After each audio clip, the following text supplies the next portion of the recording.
মানে বেশ সুন্দরবন একটা ফিল আসবে এই জায়গাটা আর কি। সোজা বীজটা দেখা যাচ্ছে। এই মাছটা আমি দেখিনি কোনোদিন। এই মাছটার নাম হচ্ছে বাঁশপাতা। হেন্ডি আইল্যান্ডটা শুধু যদি হেন্ডি আইল্যান্ডে যান 70 টাকা করে। 70 টাকা করে। আচ্ছা, জম্মুদ্বীপ যাচ্ছে, এখান থেকে কিন্তু জম্মুদ্বীপ নিয়ে যাওয়া হয়, কারণ হচ্ছে ফ্রেজার সাহেব এখানে থাকতেন ইংরেজ আমলে। তো এর আগের ভিডিওতে তোমাদের সাথে শেয়ার করেছিলাম বকখালির সন্ধ্যেবেলার বিচ মার্কেট, এবং বিচ মার্কেট থেকে যা যা খাবার রয়েছে, আইসক্রিম থেকে শুরু করে ভেলপুরি, ফুচকা, সমস্ত রকমের সি ফুড। সেই ভিডিওটা যদি তোমরা না দেখা থাকো, আমি আই বাটন আর ডেসক্রিপশনে লিঙ্ক দিলাম, তোমরা গিয়ে চেক আউট করতে পারো। আজকে তোমাদের দেখাতে চলেছি বকখালির বিভিন্ন সাইট সিং, কোথায় কোথায় ঘুরবে তোমরা বকখালিতে এসে, কি কি দেখার জায়গা রয়েছে, কত টাকাই বা লাগে, সমস্তটা শেয়ার করবো। তাই তোমরা ভিডিওটা স্কিপ না করে শেষ অবধি দেখতে থাকো, আশা করি তোমাদের ভালো লাগবে। সকাল সকাল একটু বিচ থেকে ঘুরে এসে হালকা খাওয়া দাওয়া আর স্নান সারার পর আমরা কিন্তু টোটো ধরে বেরিয়ে পড়লাম এই বকখালির সাইট সিং করার উদ্দেশ্যে। বকখালির বাস স্ট্যান্ডের পাশে প্রচুর কিন্তু টোটো তোমরা পেয়ে যাবে, যারা কিন্তু সাইট সিং করান। তোমরা যে কোনো একটা টোটো ধরে বেরিয়ে পড়ো এই সাইট সিং করার উদ্দেশ্যে। বকখালির চারপাশে কিন্তু 4টে ঘোরার জায়গা রয়েছে, যেখানে কিন্তু তোমাদের মেনলি এই সাইট সিংটার জন্য নিয়ে যাওয়া হবে। সময় লাগবে 3 ঘন্টা মতন, এবং কত কি ভাড়া লাগবে সমস্তটা কিন্তু আমি ভিডিও শেষে বলে দেবো।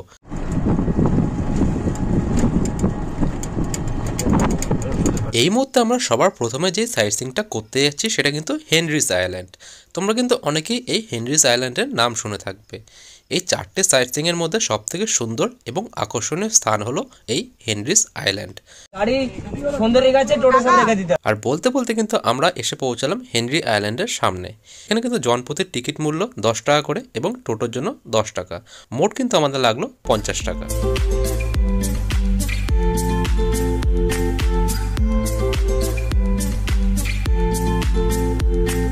গাইজ, আমরা কিন্তু ফার্স্টে যে সাইট সিংটা করতে এসেছি সেটা হচ্ছে হেনরি আইল্যান্ড। এই যে এখানে আমাদের টোটো পার্কিং করেছে, এই রাস্তা দিয়ে আমরা হেঁটে আসলাম। এখন আমরা হেনরি আইল্যান্ড দেখতে যাবো। সবার প্রথম যে সাইট সিং এদিকে হচ্ছে হেনরি আইল্যান্ড। তো চলো আমরা যাই, আমার সাথে তোমরাও চলো। আর এখান থেকে কিন্তু নেক্সটে আরও 3টে সাইট সিং করাবে, মানে টোটাল 4টে সাইট সিং করাবে। তো চলো প্রথম সাইট সিংটা করি। তোমাদের দেখায় অনেক নাম শুনেছি হেনরি আইল্যান্ডে, আমি কোনোদিন আসিনি, এর আগে বকখালি এসেছি, বাট এই জায়গাগুলো ঘোরা হয়নি, সাইট সিংগুলো করা হয়নি। তো চলো হেনরি আইল্যান্ডের ভেতরে যাই, তারপরে বাদবাকিটা তোমাদের সাথে শেয়ার করছি। তোমরা কন্টিনিউ করো ভিডিওটা। আর এই হচ্ছে হেনরি আইল্যান্ডের যে মেন যে ঢোকার রাস্তাটা, ঠিক আছে, এই রাস্তা দিয়ে আমরা হেঁটে আসলাম। ওইদিকে টোটো পার্কিং করা আছে, এই রাস্তা দিয়ে আমরা হেঁটে যাচ্ছি। চারিদিকটা কিন্তু বেশ সুন্দর, ঠিক আছে, ভিডিওতে আমি অনেক দেখেছি এই জায়গাটা। তারপরে কিন্তু একটা সতর্কীকরণ লেখা আছে কাঠের পোলে একে একে পারাপার করুন। তো এই হচ্ছে কাঠের পোলটা যার কথা বলা হচ্ছে। আর এখানে মানে বেশি জন আর কি একসাথে উঠতে না করছে। নিচে কিন্তু ম্যানগ্রোভ যে গাছ, সেই ম্যানগ্রোভ গাছ, মানে বেশ সুন্দরবন একটা ফিল আসবে এই জায়গাটাতে।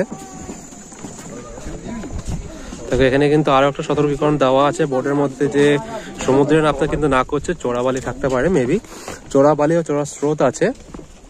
তো সেগুলো আগের থেকে আর কি ডিসক্লেমার দেওয়া রয়েছে, যাতে কারো কোনো রকম অসুবিধা না হয়। আর এরিয়াটা কিন্তু অনেকটা বড় আর কি, মানে আমরা বিচের দিকে অ্যাকচুয়ালি যাচ্ছি, ঠিক আছে। পুরো জায়গাটা কিন্তু জঙ্গল, চারিদিকটা জঙ্গল, সুন্দর গাছ। কিন্তু এই পাশে প্রচুর মানে বন্য এরিয়া বলতে পারো, জঙ্গল এরিয়া আর কি, ঠিক আছে। এই পাশেও কিন্তু সেম। এই হচ্ছে গিয়ে এন্ট্রি আর কি। এন্ট্রি জায়গাটা কতটা মানে বেশ সুন্দরভাবে জিনিসটা করা, কিন্তু চারিদিকে যে জঙ্গলটা, মাঝখানে জঙ্গলের এই অংশটা কেটে কিন্তু এই জায়গাটাকে এন্ট্রি পয়েন্ট করা হয়েছে। এখান থেকে আর কি সোজা বিচটা দেখা যাচ্ছে।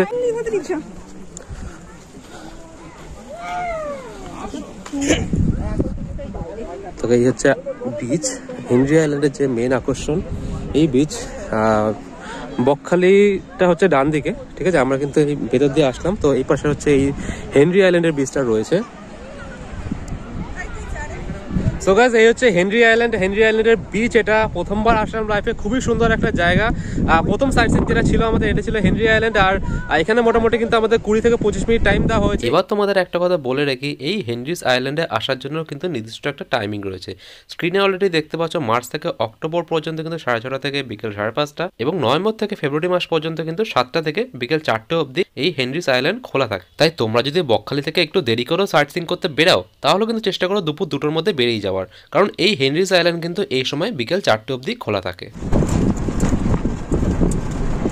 হেনরিজ আইল্যান্ড দেখে আমরা আবার টোটোতে চেপে বসলাম। আমাদের পরবর্তী গন্তব্য হলো বেনফিশ মৎস্য বন্দর। টোটোতে করে এই শীতের দুপুরে গ্রাম্য পরিবেশ উপভোগ করতে করতে আমরা পৌঁছে গেলাম টোল রুমের কাছে। এখানে কিন্তু এই বেনফিশ মৎস্য বন্দরে ঢুকতে ভাড়া লাগে জনপ্রতি 5 টাকা করে এবং টোটোর জন্য 10 টাকা। এটা হচ্ছে বেনিফিস মৎস্য বন্দর, যেটা সমুদ্রে যে ট্রলারগুলো যারা মাছ ধরতে যায় সমস্ত মাছ ধরে এই বেনিফিস মৎস্য বন্দরে নিয়ে আসে। এটা দীঘা শঙ্করপুর মতন আপনার জেটি করা আছে। এখান থেকে সমস্ত মাছ জামেন হারা যাচ্ছে, শিয়ালদা যাচ্ছে, পাটপুকুর যাচ্ছে, বেলপুকুর যাচ্ছে, নিশ্চিন্দপুর যাচ্ছে, করঞ্জলি যাচ্ছে, বহু জায়গায় এখান থেকে মাছ সাপ্লাই হবে। জম্মুদ্বীপ যাওয়ার ব্যাপারটা ওখানে মানে কখন থেকে ছাড়ে বোট? সকাল 7টা থেকে বিকাল 4টে অব্দি টাইম। বিকাল 4টে অব্দি টাইম। ওখানে কত টাকা লাগে? ওখানে আমাদের ওরা পার হেড হিসাবে নিয়ে যায়। পার হেড নেই, ওরা 150 টাকা করে পার হেড। লঞ্চে যাওয়া আসা 2 ঘন্টা, 2 ঘন্টার জন্য টোটাল বসে থাকতে তার একটা ওয়েটিং চার্জ লাগে। যদি টোটো ছেড়ে দিন তাহলে এখান থেকে টোটো পাবেন না। আচ্ছা, ওয়েটিং চার্জ কত?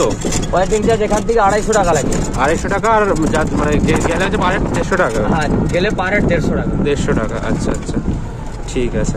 তো দেখো আমাদের টোটো কিন্তু এখানে পার্কিং করলো, যেখানে নাকি অলরেডি ভাড়া নিয়ে নিচ্ছে 10 টাকা, আর পার হেড হচ্ছে 5 টাকা করে। বেনিফিস মৎস্য বন্দরে কিন্তু এই মুহূর্তে আমরা আছি। ঠিক আছে, এখান থেকে কিন্তু সব মাছ বিভিন্ন রকম তোলা হয়, যেমন টোটো কাকু বললো তোমরা শুনলে। তো মাছ তুলে আর কি বিভিন্ন জায়গায় আর কি নিয়ে যাওয়া হয়। তো চলো আমরা যাই, দেখি। আমি জানি না মাছ দেখতে পাবো কিনা, যে তোলার যে ব্যাপারটা সেটা এই মুহূর্তে আছে কিনা, বাট জায়গাটা দেখাচ্ছি তোমাদের। এখানে কিছু সতর্কীকরণ লেখা আছে, তোমরা চাইলে পজ করে পড়ে নিতে পারো। কি কি মাছ ধরা নিষিদ্ধ সেইসব লেখা আছে। এছাড়া তোমার কিছু মাছের ছবি কিন্তু এখানে দেওয়া আছে। কচ্ছপ, তারপর তোমার এই গাঙ্গেয় শুশুক, এগুলো কিন্তু ধরা নিষিদ্ধ আছে। তো এই জন্য কিন্তু সাজাও রয়েছে। যাই হোক, আমরা চলো ভেতর দিকটা যাই। মাছ কিন্তু উঠেছে এই মাত্র, সেই মাছ কিন্তু এই ধরা হচ্ছে, এগুলো কিন্তু নিয়ে যাওয়া হবে।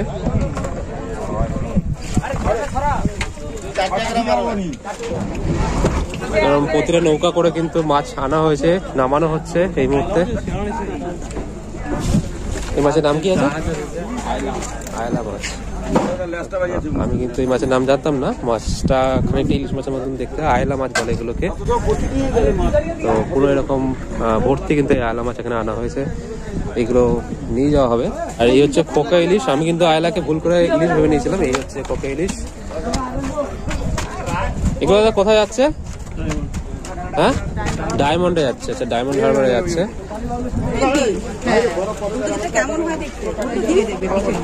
এটা কি মাছ? বাঁশপাতা।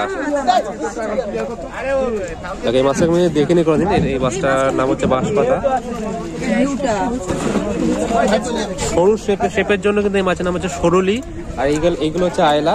এই আয়লা মাছ কিন্তু প্রচুর উঠেছে আর কি। এখানে পুরো জায়গাটা জুড়ে কিন্তু এরকম সারি সারি করে নৌকা রাখা রয়েছে, যেগুলো করে মাছ এসেছে। তো সবসময় কিন্তু থাকে না, তো উই আর লাকি এই সময় এসেছি, তো মাছ দেখতে পাচ্ছি, মানে মাছ তোলা দেখতে পাচ্ছি।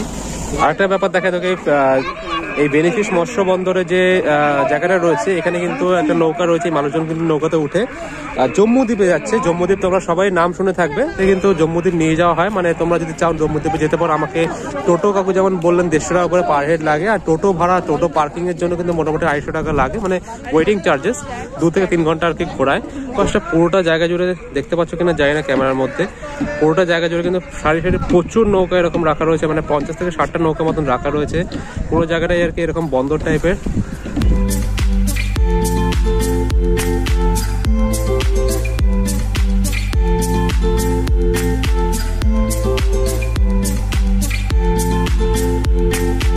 মেনলি দেখা হচ্ছে বেনিফিস মৎস্য বন্দরের মাছটা দেখা, আর কার্গিল সি বিচে সমুদ্রের কাছাকাছি জলটা দেখা, জম্মুদ্বীপ আইল্যান্ডটা দেখা, মৌসুমী আইল্যান্ডটা দ্বীপ দেখা। যদি ভালো পরিষ্কার থাকে সমুদ্রের বাইরের দিকে, তাহলে আপনার জম্মুদ্বীপ আইল্যান্ড, মৌসুমী আইল্যান্ডটা দেখাতে পারবো। আচ্ছা, এটা কোথেকে দেখা যাবে? ওইটা কার্গিল সি বিচ থেকে দেখা যাবে। এখন তাহলে কোথায় যাচ্ছি আমরা? এখন আমরা যাচ্ছি কার্গিল সি বিচ।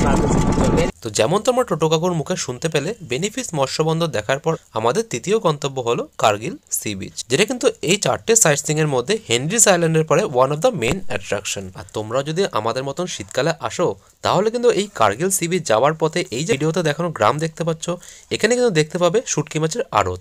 তোমরা কিন্তু টোটো থেকে নেমে 2-4 মিনিটের জন্য এই শুটকি মাছের পুরো জায়গাটা দেখে নিতে পারো। ওনারা কিন্তু মাত্র 4 মাসের জন্য আসেন এবং এই যে দেখতে পাচ্ছ শুটকি মাছ শুকানো হচ্ছে, এগুলো শুকিয়ে কিন্তু বাজারে বিক্রয় করেন। এই জায়গাটার নাম হচ্ছে কার্গিল সি বিচ।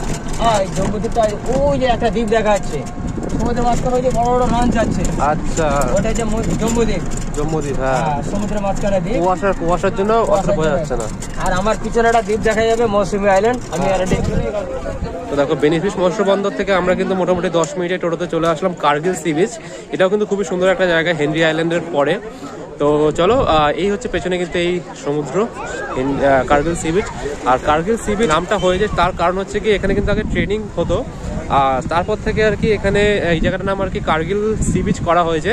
এই হচ্ছে পেছনে পুরোটা সি বিচ, বেশ সুন্দর, সমুদ্রের স্রোতও কিছু কিন্তু রয়েছে, বকখালির থেকে ভালো রয়েছে। তো চলো সামনেটা যাই, ব্যাক ক্যামেরা তোমাদের দেখাচ্ছি বাকিটা। দেখো এখানে কিন্তু এই ছোট ছোট বোল্ডারও দেখতে পাচ্ছি রাখা রয়েছে, আর প্রচুর নৌকা কিন্তু মৎস্যজীবীরা প্রচুর নৌকা এখান থেকে দেখা যাচ্ছে। ঠিক আছে, মানুষজনও এসেছে ঘুরতে, অনেকজন স্নান করছে ইভেন এখানে এসে দেখাচ্ছে তোমাদের। এই যে দেখতে পাচ্ছি এখানে কিন্তু প্রচুর মানুষজন স্নান করছে।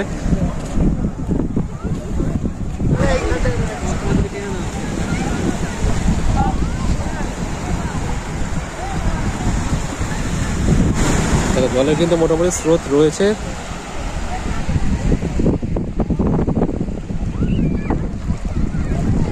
আর এইদিকে সোজা গেলে কিন্তু আমি যেটা বললো টোটো কাকু আর কি, এখান থেকে কুয়াশার জন্য দেখা যাচ্ছে না, বাট এই দিকটা আর কি জম্মুদ্বীপটা রয়েছে। ঠিক আছে, যেখানে আর কি মৎস্য বন্দর থেকে যাওয়া হচ্ছিল, মানে বেনিফিস মৎস্য বন্দর থেকে, যেটা আগের মানে সাইট সিনটা ছিল, সেখান থেকে আর কি নৌকা ছাড়ে, তো সেখান থেকে লঞ্চে যাওয়া হয়।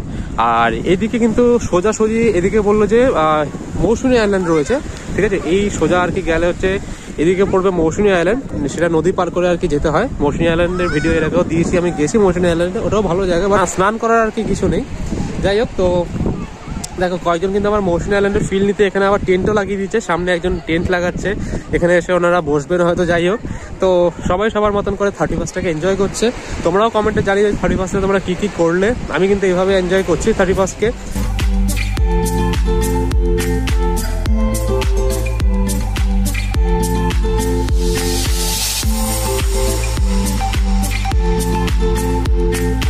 আর কার্গিল সি বিচে 20 থেকে 25 মিনিট মতো সময় কাটিয়ে আমরা এগিয়ে চললাম আমাদের চতুর্থ এবং শেষ গন্তব্যের দিকে, যার নাম হলো ফ্রেজারগঞ্জ। এখানে তোমাদের একটা কথা বলে রাখি, ফ্রেজারগঞ্জে কিন্তু এই মুহূর্তে সেরকম কিছু দেখার নেই, তবে যারা নাকি তোমরা ফটো তুলতে ভালোবাসো বা কোনো একটা জায়গাকে এক্সপ্লোর করতে ভালোবাসো, ফ্রেজার সাহেবের বাড়ি দেখতে গেলে তাহলে কিন্তু তোমাদের যেতে হবে ফ্রেজারগঞ্জে। দেখো আমরা কিন্তু কার্গিল বিচ থেকে মোটামুটি 5 মিনিটের মধ্যে কিন্তু চলে আসলাম হচ্ছে ফ্রেজারগঞ্জ।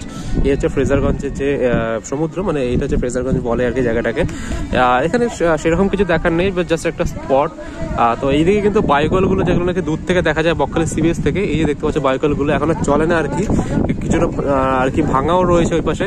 তো এইগুলো আর কি বায়োকলগুলো দেখা যায়। তো আগে আর চলতো, এখান থেকে কিন্তু বিদ্যুৎ উৎপাদন হতো, এখন আর চলে না সেটা। এখানে কিন্তু ফ্রেজারগঞ্জ হওয়ার নাম কারণ হচ্ছে ফ্রেজার সাহেব এখানে থাকতেন ইংরেজ আমলে, তো সেই কারণে আর কি এই জায়গাগুলোর নাম আর কি হেনরি আইল্যান্ডে যেমন হেনরি সাহেব থাকতেন তার জন্য হেনরি আইল্যান্ড, এখানে ফ্রেজার সাহেব থাকতেন তাই ফ্রেজারগঞ্জ।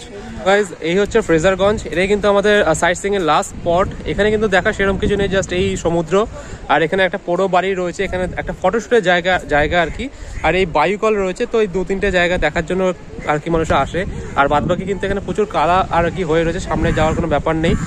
বিচ এনজয় করতে হলে তাহলে কিন্তু এই হেনরি আইল্যান্ড কিংবা যেটা নাকি আমরা আগেরটা গেলাম কার্গিল সি বিচ, সেখানে তোমরা এনজয় করতে পারো। বাদবাকি এই 4টে জায়গায় তোমরা ঘুরতে পারো, 300 থেকে 400 টাকা নেয় আর কি। দাদার সাথে আমরা কিন্তু ঘুরলাম, উনি কিন্তু খুব ভালো ঘুরিয়েছেন আমাদের। দাদা নামটা কি আছে? রণজিৎ দাস। রণজিৎ দা, আপনি আমাদের বলুন যে কি করে আপনার বকখালি সাইট সিইংটা করা যায় আর কি।